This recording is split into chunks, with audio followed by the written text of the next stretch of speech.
Salut tout le monde, j'espère que vous allez bien. Aujourd'hui, nous sommes de nouveau dans une vidéo spéciale détail du Avenger Campus. Si vous avez cliqué sur cette vidéo, c'est que les attractions du Avenger Campus vous intéressent. Donc, je vous laisse avec le générique et on y parle juste après.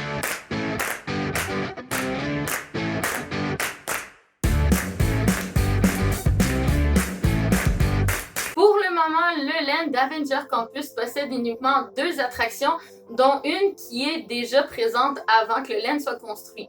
Donc théoriquement, on a juste une nouvelle attraction. Mais comme les Avengers en ont parlé, ça se pourrait que le land aille une expansion et aille une phase numéro 2. On ne connaît pas davantage quel autre style d'attraction ou de land qui pourrait être rajouté à celui-ci, contrairement à exemple au Avenger Campus de Paris, qui va avoir notamment l'attraction de Iron Man qui va remplacer le Rock and Roller Coaster. Mais après, celui de Californie, pour le moment, possède l'attraction de Spider-Man et de Mission Breakout des Gardiens de la Galaxie. Commençons avec Mission Breakout des Gardiens de la Galaxie. Je vais pas y aller en détail parce que tout le monde le connaît vu qu'il était déjà présent avant la construction du land, mais c'est en fait l'ancienne attraction de la Twilight Zone, l'ascenseur, la Tour de la Terreur, nommez-la comme vous voulez. Moi, je l'appelle la Twilight Zone.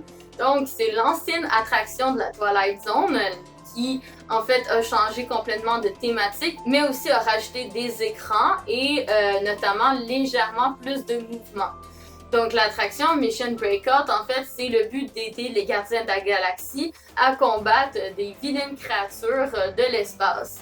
Mais aussi, des fois, l'attraction change au niveau des écrans, surtout au mois de l'Halloween, où en fait la mission complète change. Donc, tout dépendant si c'est le mois d'Halloween ou si c'est le reste de l'année, la vidéo qui est présente dans l'attraction peut changer. Donc, l'attraction, comme je vous ai dit, c'est basically la même chose que la Twilight Zone. C'est un véhicule qui monte et qui descend, comme le système d'ascenseur, à une vitesse folle ou moyenne, mais aussi légèrement de côté parce que dans l'attraction de Mission Breakout, des fois tu te fais un peu secouer par la bestiole à laquelle vous êtes en train de combattre et ça fait en sorte que l'attraction bouge un peu sur le côté et en même temps de monter et descendre.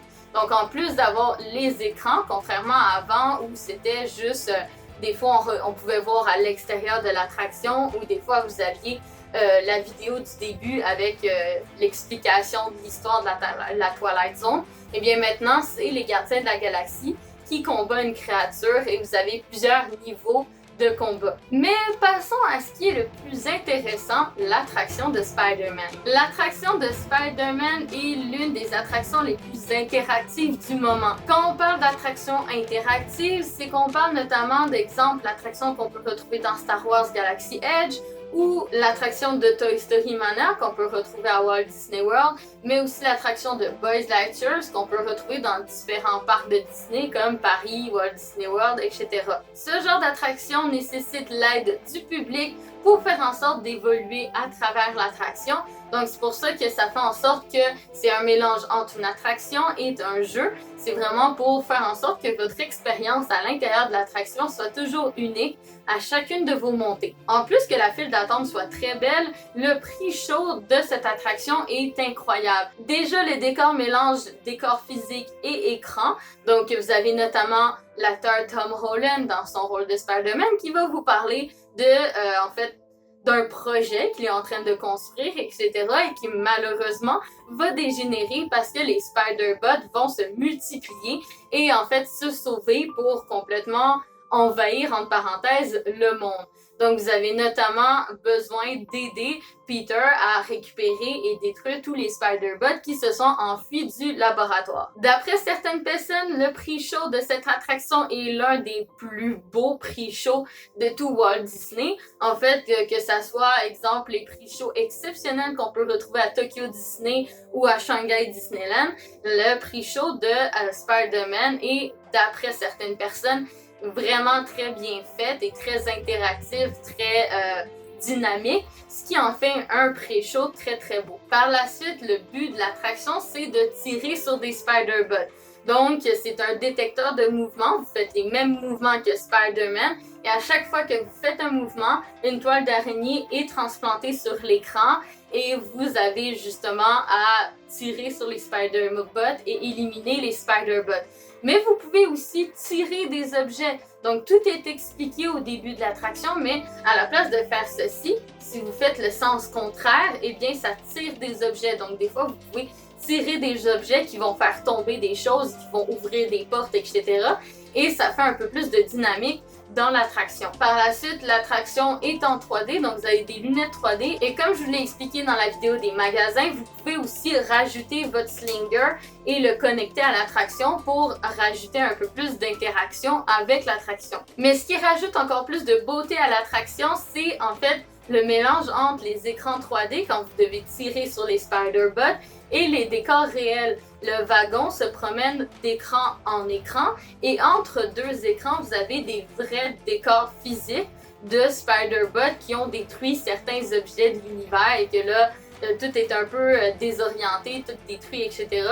Et je trouve que ça met un peu plus de piment dans l'attraction que juste simplement passer d'un écran à un autre avec rien entre les deux. Vous avez vraiment un décor physique entre les deux écrans 3D pour vous battre. Mais ce qui peut ramener un peu de compétition à cette attraction, c'est que vos points sont comptés. Un peu comme dans Toy Story Mania ou Buzz Lightyear, vous avez des points et à la fin, ça vous montre qui de votre équipe a eu le plus de points dans l'attraction. Donc ça rajoute un peu de piment. Moi je sais qu'avec mon copain, c'est les attractions qu'on aime le plus faire ensemble parce qu'on est très compétitifs ensemble et j'essaie toujours de le battre, mais il est tellement meilleur que moi pour tirer.